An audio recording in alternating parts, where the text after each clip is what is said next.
Bismillahirrahmanirrahim. Assalamualaikum warahmatullahi wabarakatuh. Perkenalkan, nama saya Indrani Prasmita dari kelas PGSD 3L dengan NIM 1054011333820. Pada video ini, saya akan menjawab pertanyaan dari soal mid semester mata kuliah Pendidikan Kewarganegaraan dengan jumlah soal 6.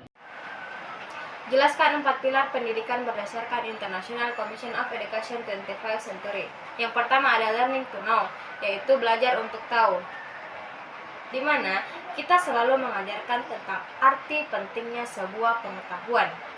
Nah, pilar pertama ini memiliki arti bahwa para peserta didik dianjurkan untuk mencari dan mendapatkan sebuah pengetahuan dengan sebanyak-banyaknya.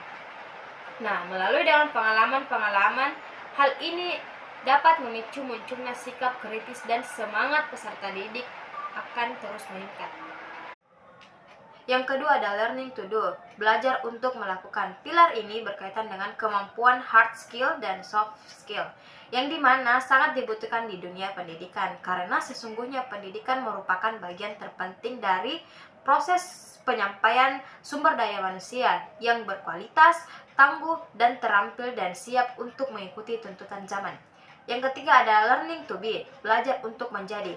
Pilar ketiga ini artinya pentingnya mendidik dan melatih peserta didik agar menjadi pribadi yang mandiri, yang dapat mewujudkan apa peserta didik impikan dan cita-citakan.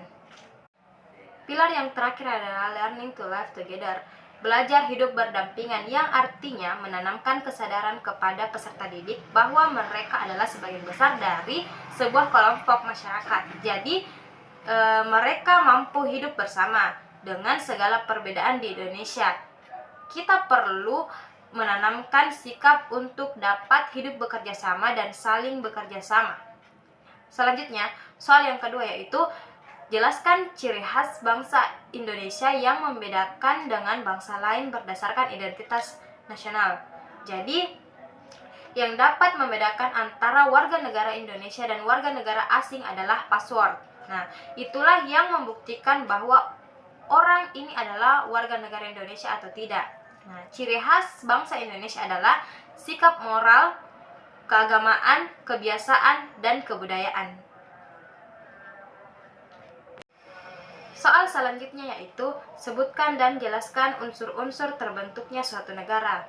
Jadi, terdapat dua unsur. Yang pertama adalah unsur konstitutif, yang dimana terdiri dari rakyat, wilayah, dan pemerintahan. Rakyat sendiri terbagi lagi atas dua, yaitu penduduk dan bukan penduduk. Wilayah terdiri dari tiga, yaitu daratan, lautan, dan udara. Dan yang terakhir adalah sistem pemerintahan.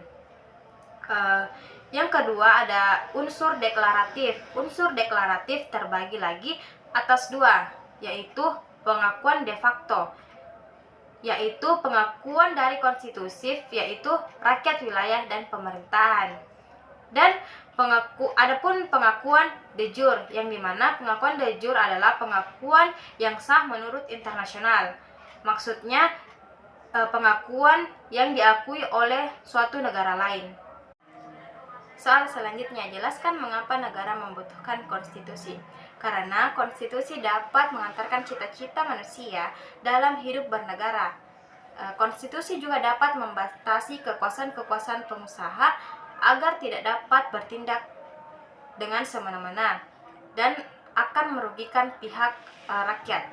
Konstitusi juga dapat melindungi hak asasi manusia, yang dimana hak asasi manusia harus dijunjung tinggi dan harus dihormati, serta sebagai pedoman dalam membangun suatu negara.